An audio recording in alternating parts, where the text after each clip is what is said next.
इकट्ठे होके हमारे घर वाले को तो कसाई बना दिया, हमको दबाव बना रहा है। हमने मना करा कि हम नहीं बनेंगे, तो हमारा बहुत नुकसान घर पे कर दिया गन्ना। पीलीभीत के नेपाल सीमा से सटे गांव में जैसे बेल्हा, टाटरगंज और बम्बनपुरा में इन दिनों जो घट रहा वो कोई साधारण कहानी नहीं।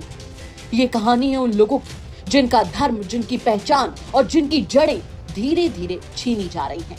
सच्चाई की ये परत दर परत खुलती है और साथ सिंह जग्गी ने अपनी प्रेस कॉन्फ्रेंस में बताया कि 2020 से नेपाल से आए पादरी, खासकर प्रोटेस्टेंट चर्च से जुड़े समस्त को प्रभु जीशुख्रीष्टर मधुमय नाम मोर आंतरिक नमस्कार।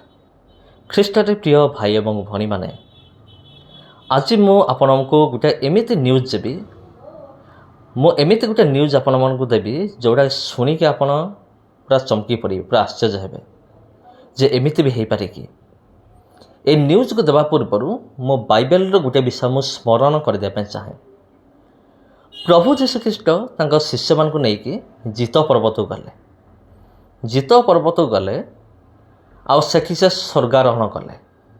किंतु स्वर्गारोहण करने पूर्वर प्रभु जीशु शिष्य मान गोटे आज्ञा देले, तुम्हें माने समग्र जातिर लोकों पाखु जाई तुम्हें सुसमाचार प्रचार कर, आ तुम्हें पिता पुत्र पवित्र आत्मा नाम तुम्हें बपतिस्म दियो, से शिष्य कर, ये आज्ञा देले।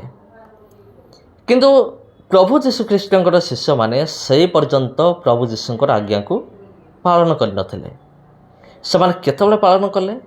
ଯେତେବେଳେ ପେଣ୍ଟିକଷ୍ଟ ଦିବସ ଯେତେବେଳେ ଉପସ୍ଥିତ ହେଲା, ଯେତେବେଳେ ଶିଷ୍ୟମାନେ ସମସ୍ତେ ଗୋଟେ ଘର ଭିତରେ ଯେତେବେଳେ ସେମାନେ ଥିଲେ, ଆଉ ସେମାନେ ଜିହୁଦୀମାନଙ୍କର ଭୟରେ କବାଟ ଏବଂ ଝରକାକୁ ବନ୍ଦ କରିକି ସେମାନେ ସେ ଗୃହ ଭିତରେ ଥିଲେ ଡରିକି, ସେତେବେଳେ ପବିତ୍ର ଆତ୍ମା ସେମାନଙ୍କ ଉପରେ ଅବତରଣ କଲା।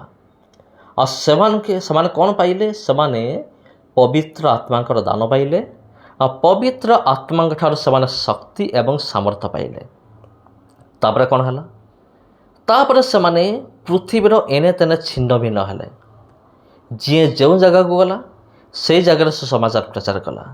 କିନ୍ତୁ ଯଦି ଆପଣ ପ୍ରେରିତ ପୁସ୍ତକ ପଢ଼ିବେ, ସେଠି ଲେଖା ଅଛି ଯେ ଶିଷ୍ୟମାନେ ଯେତେବେଳେ ପ୍ରଚାର କରିବା ପାଇଁ ଆରମ୍ଭ କଲେ, ଏମିତି ଗୋଟିଏ ଦିନ ଆସିଲା ଯେଉଁ ଦିନ 3000 ଲୋକ ପ୍ରଭୁ ଯୀଶୁଖ୍ରୀଷ୍ଟଙ୍କୁ ବିଶ୍ୱାସ କଲେ। କ'ଣ ଆପଣ ଚିନ୍ତା କରିପାରୁଛନ୍ତି? ମାନେ ଗୋଟେ ଦିନରେ 3000 ଲୋକ ପ୍ରଭୁ ଯୀଶୁଙ୍କୁ ଗ୍ରହଣ କଲେ, ନିଜର ଉଦ୍ଧାରକର୍ତ୍ତା ଭାବରେ, ନିଜର ତ୍ରାଣକର୍ତ୍ତା ଭାବରେ ଗ୍ରହଣ କଲେ। ଆଉ ଆପଣ ଭାବୁଥିବେ ସେମିତି ଘଟଣା ଏବେ ହେଉଛି ନା ନାହିଁ? ତେବେ ସେମିତି ଗୋଟେ ନ୍ୟୁଜ୍ ମୁଁ ଆପଣମାନଙ୍କ ପାଖକୁ ନେଇକି ଆସିଛି, ଯେ ଆପଣ ଏ ଭିଡ଼ିଓ କ୍ଲିପ୍ ଆପଣ ଦେଖିଲେ ଆପଣ ନିଶ୍ଚୟ ଜାଣି ଯାଇଥିବେ ଯେ କ'ଣ ହେଇଛି। ଆଉ ଯେତେବେଳେ ସୁସମାଚାର ପ୍ରଚାର କରାଗଲା, ଆଉ ସେତେବେଳେ ପ୍ରାୟ 300 ମାନେ 100 ହେଉଛି 1000, 300 ହେଉଛି 3000, 3000 ଲୋକ ସେମାନେ ପ୍ରଭୁ ଯୀଶୁଖ୍ରୀଷ୍ଟଙ୍କୁ ନିଜର ବ୍ୟକ୍ତିଗତ ଉଦ୍ଧାରକର୍ତ୍ତା ଭାବରେ ସେମାନେ ଗ୍ରହଣ କଲେ। ଆଉ ଏଇ ଘଟଣାଟି ପୁରା ସମଗ୍ର ଅଞ୍ଚଳରେ ପୁରା ଚହଳ ସୃଷ୍ଟି କରିଦେଇଛି। ମାନେ ଏଇଟା କେମିତି ସମ୍ଭବ ହେଲା? ଅନେକ ତ ଖ୍ରୀଷ୍ଟିଆନ ବିରୋଧୀମାନେ ବି ସେମାନେ ଲାଗି ପଡ଼ିଲେଣି। ଅନେକ ଖ୍ରୀଷ୍ଟ ବିରୋଧୀ ଦଳଗୁଡ଼ିକ ଏଇ ଘଟଣା ପଛରେ ସେମାନେ ଲାଗି ପଡ଼ିଲେଣି ଯେ ଏଇଟା କେମିତି ହେଲା, ଆଉ ଲୋକମାନେ ଏତେ ପରିମାଣରେ ସେମାନେ ଖ୍ରୀଷ୍ଟିଆନ କେମିତି ହେଲେ? ଏଠି କ'ଣ ଧର୍ମ ପରିବର୍ତ୍ତନ କରାଗଲା କି? ଲୋକମାନଙ୍କୁ ହୁଏତ ପ୍ରଲୋଭନ ଦିଆଯାଇଥିବ, ଲୋକମାନଙ୍କୁ ହୁଏତ ଭୟ ଦେଖାଯାଇଥିବ ଯେ ତୁମେ ଖ୍ରୀଷ୍ଟିଆନ ହୁଅ ବୋଲି।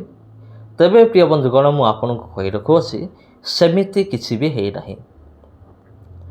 ଆଉ କାହାକୁ ମଧ୍ୟ ପ୍ରଲୋଭନ ଦେଖାଯାଇନି କି କାହାକୁ ମଧ୍ୟ ଭୟ ଦେଖାହେଇନି। କିନ୍ତୁ ଯେଉଁମାନେ ପ୍ରଭୁ ଯୀଶୁଖ୍ରୀଷ୍ଟଙ୍କୁ ସେମାନେ ବିଶ୍ୱାସ କରିଛନ୍ତି, ସେମାନେ ନିଜ ଇଚ୍ଛାରେ ସେମାନେ ପ୍ରଭୁ ଯୀଶୁଖ୍ରୀଷ୍ଟଙ୍କ ପାଖକୁ ସେମାନେ ଆସିଛନ୍ତି। ସେଥିପାଇଁ ସେମାନଙ୍କୁ କେହି ବଳ ପ୍ରୟୋଗ କରିନାହିଁ କିମ୍ବା କେହି ସେମାନଙ୍କୁ କୌଣସି ପଇସା ପତ୍ରର ଲୋଭ ସେମାନଙ୍କୁ ଦେଖାଇ ନାହିଁ। ତେବେ ଏମିତି ଘଟଣା ଗୁଡ଼ିକ ଘଟୁଅଛି। ଏଇଟା ହେଉଛି ଗୋଟେ ବଡ଼ ଧରଣର ପରିବର୍ତ୍ତନ, ଆଉ ଯେଉଁଠାରେ 3000 ଲୋକ ପ୍ରଭୁ ଯୀଶୁଖ୍ରୀଷ୍ଟଙ୍କୁ ବିଶ୍ୱାସ କଲେ। ଆଉ ଏମିତି ଲୋକମାନେ ପ୍ରତିଦିନ ସେମାନେ ପ୍ରଭୁ ଯୀଶୁଖ୍ରୀଷ୍ଟଙ୍କୁ ବିଶ୍ୱାସ କରୁଛନ୍ତି। କେଉଁ ଜାଗାରେ ଜଣେ, କେଉଁ ଜାଗାରେ 10 ଜଣ ଏବଂ କେଉଁ ଜାଗାରେ 1000 ଜଣ ଏବଂ ଏମିତି ଜାଗା ଅଛି ଯେଉଁ ଜାଗାରେ 3000 ଲୋକ ବିଶ୍ୱାସ କରୁଛନ୍ତି। ଆଉ ପ୍ରାୟ 1.5 ବର୍ଷର ଘଟଣା ହେବ ଆମେରିକାରେ ଗୋଟିଏ ଦିନରେ 1.5 ଲକ୍ଷ ଲୋକ ଖ୍ରୀଷ୍ଟିଆନ ହେଇଥିଲେ। ଆପଣମାନେ ଚିନ୍ତା କରିପାରୁଛନ୍ତି? ଆମେରିକା ଗୋଟିଏ ଦେଶ ଅଛି, ଆପଣ ଭାବନ୍ତୁ ନାହିଁ ଯେ ସେଠି ସମସ୍ତେ ଖ୍ରୀଷ୍ଟିଆନ ବୋଲି, ସେମିତି ନୁହେଁ।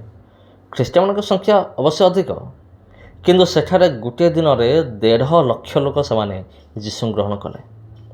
ତାମାନେ ଚିନ୍ତା କରନ୍ତୁ, ଆମମାନଙ୍କ ପ୍ରଭୁ ପରମେଶ୍ୱର ପ୍ରଭୁ ଯୀଶୁଖ୍ରୀଷ୍ଟ ଆଜି ମଧ୍ୟ ଜୀବିତ, ଆଜି ମଧ୍ୟ କାମ କରୁଛନ୍ତି। ତେବେ ଯେଉଁ 3000 ଲୋକ ପ୍ରଭୁ ଯୀଶୁଖ୍ରୀଷ୍ଟଙ୍କୁ ବିଶ୍ୱାସ କଲେ, କ'ଣ ପାଇଁ? କିଛି ତ ଗୋଟେ କାରଣ ଥିବ। କାରଣ ହେଉଛି ସେମାନେ ପ୍ରଭୁ ଯୀଶୁଖ୍ରୀଷ୍ଟଙ୍କର ପ୍ରେମକୁ ସେମାନେ ଦେଖିଛନ୍ତି, ଆଉ ପ୍ରଭୁ ଯୀଶୁଖ୍ରୀଷ୍ଟଙ୍କର ଶକ୍ତିକୁ ସେମାନେ ନିଜ ଆଖିରେ ଦେଖିଛନ୍ତି। ସେଥିପାଇଁ ସେମାନେ ନିଷ୍ପତ୍ତି ନେଲେ, ଆମେ କ'ଣ କରିବୁ? ଆମେ କେବଳ ପ୍ରଭୁ ଯୀଶୁଙ୍କର ହିଁ ଆମେ ଉପାସନା କରିବୁ, କାରଣ ତାଙ୍କ ଛଡ଼ା ଆଉ କେହି ପରିବେଶ ନାହିଁ। ଆମେ ପୂର୍ବରୁ ଜାଣିନଥିଲୁ, କିନ୍ତୁ ଏବେ ଆମେ ଜାଣିଗଲୁ ଯେ ପ୍ରଭୁ ଯୀଶୁଖ୍ରୀଷ୍ଟ ହିଁ ସତ୍ୟ ପରିବେଶର ଅଟନ୍ତି, ଆଉ ଯୀଶୁଙ୍କ ଛଡ଼ା ଅନ୍ୟ କେହି ପରିବେଶ ନାହିଁ।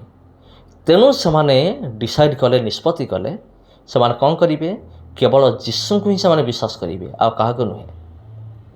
ଆଉ ବାକ୍ୟରେ ମୋତେ ଲେଖା ଅଛି, ଏଇଟା ମୁଁ ବାରମ୍ବାର କହି ଆସୁଅଛି, ଯୀଶୁ କହିଲେ, ମୋର ସ୍ୱର୍ଗସ୍ଥ ପିତା ଯେ ପର୍ଯ୍ୟନ୍ତ ଜଣକୁ ଆକର୍ଷଣ କରିନାହାନ୍ତି ସେ କେବେ ମଧ୍ୟ ମୋ ନିକଟକୁ ଆସିବ ନାହିଁ। ତେବେ ଯେଉଁମାନେ ଯୀଶୁଙ୍କ ପାଖକୁ ଆସିଲେ, ପ୍ରଭୁ ଯୀଶୁଖ୍ରୀଷ୍ଟ ସେମାନଙ୍କୁ ଆକର୍ଷଣ କଲେ ବୋଲି ସେମାନେ ଯୀଶୁଙ୍କ ନିକଟକୁ ଆସିଲେ। କିନ୍ତୁ ପ୍ରଭୁ ଯୀଶୁ ଯାହାକୁ ଆକର୍ଷଣ କରିବେ ନାହିଁ, ଆପଣ ସେମାନଙ୍କ ସାମ୍ନାରେ ଯେତେ ବି ଚମତ୍କାର ଦେଖାନ୍ତୁ, ଆପଣ ସେମାନଙ୍କୁ ଯେତେ ବି ଯୀଶୁଙ୍କର କଥା କୁହନ୍ତୁ, ସେମାନେ କେବେ ବିଶ୍ୱାସ କରିବେ ନାହିଁ, କାରଣ ପ୍ରଭୁ ଯୀଶୁ ସେମାନଙ୍କୁ ଆକର୍ଷଣ କରିନାହାନ୍ତି।